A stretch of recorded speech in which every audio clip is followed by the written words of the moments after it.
Hello everyone, welcome back to my channel Learn Practice Achieve. I am Sukirti, I am an educator and today we will discuss class 9th science syllabus based on NCERT. आज इसमें हम discuss करेंगे chapter number 6 tissues और tissue में आज हम discuss करेंगे MCQ।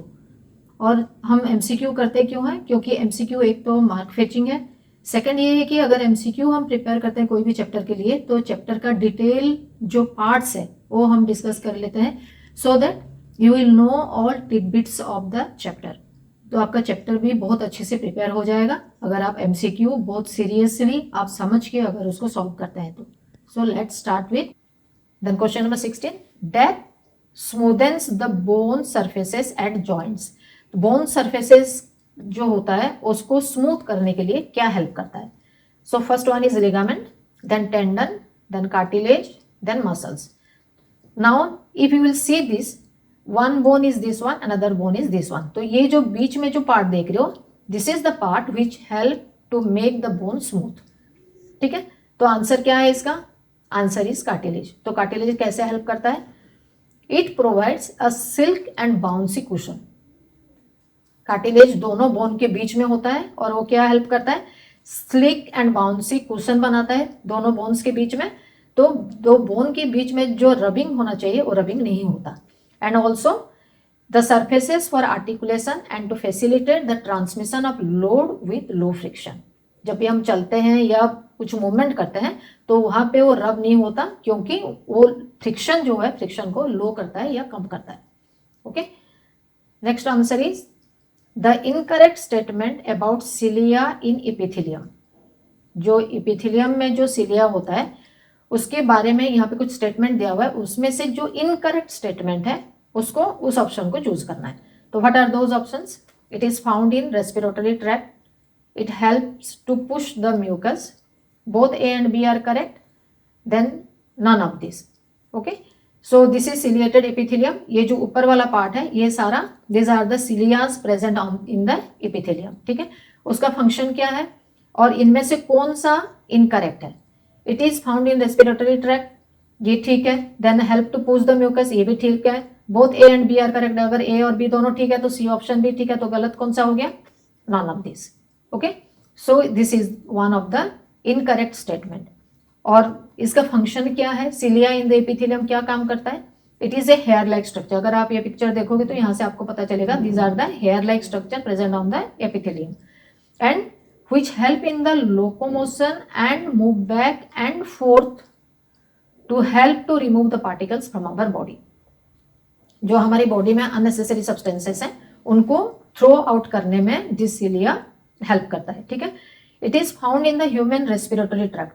और कहाँ पे होता है? रेस्पिरेटरी ट्रैक्ट में भी प्रेजेंट होता है और in case of human it is also present in the fallopian tube.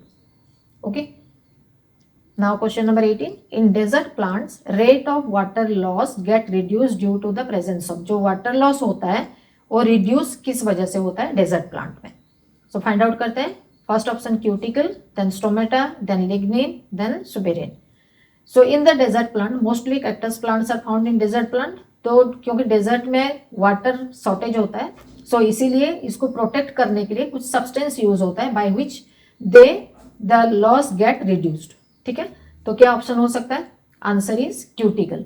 Because of the cuticle the plant will lose less water. कैसे? Cuticle is a continuous waxy layer. Cuticle क्या होता है? ये जो आप देख रहे हो स्टेम के ऊपर लीव्स के ऊपर वो एक वैक्सी लेयर बनाता है। Okay, because of this waxy layer the aerial part of the plant composed mainly of cutin that helps to prevent water loss. तो वैक्सी कोटिंग अगर पूरा सरफेस के ऊपर हो जाएगा तो क्या होगा? जो वाटर उसके अंदर है वो अंदर ही रहेगा, it will not evaporate out और ट्रांसमिट नहीं होगा बाहर। Okay, so no transpiration and no evaporation takes place because of the presence of this cuticle present on the outer surface of the plant. Okay, now the next question is nervous tissue is not found in. कहाँ पे नहीं दिखता है?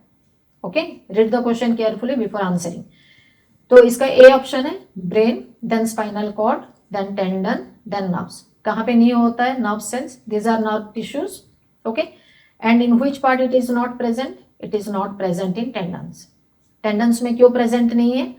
Because tendons are the fibrous connective tissue, ठीक है, and it joins skeletal muscle bones and it doesn't have nervous tissue in them.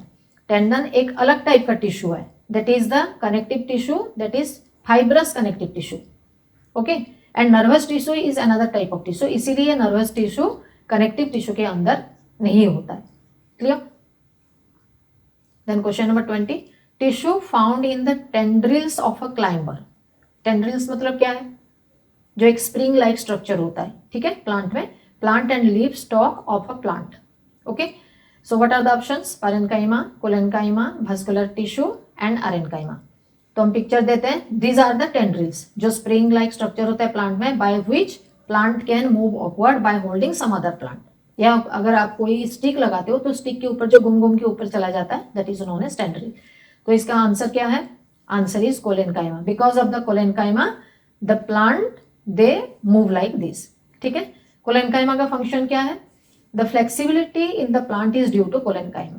Flexibility मतलब वो अपना पोजिशन को चेंज कर सकता है, ठीक है। जो स्टेम होता है या जो लीफ होता है वो ऐसे ग्रो करते हैं कि वो किसी के ऊपर भी इजीली चढ़ सकते हैं, ओके।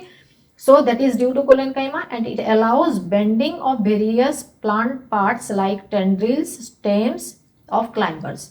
स्टेम या जो टेंड्रिल होता है क्लाइंबर प्लांट का, वो उसमें उनका फ्लेक्सिबिलिटी की वजह से वो किसी के ऊपर भी वो चढ़ के दूसरे प्लांट के ऊपर या दूसरा स्टिक के ऊपर चढ़ के इजीली वो ग्रो कर सकते हैं। And leave stalks without breaking. तो कभी भी जैसे स्टॉर्म होता है, आंधी तूफान होता है, so because of this collenchyma only plant can easily survive, okay. Today we have discussed MCQ of chapter tissue. ऐसे और भी एमसीक्यू क्वेश्चंस हम आगे मेरे वीडियो जो आ रहा है उसमें हम डिस्कस करेंगे। Not only this MCQ question but also we will practice lots of extra questions, important questions and hot questions. So for all this, watch out all my new upcoming videos. Till then, bye bye.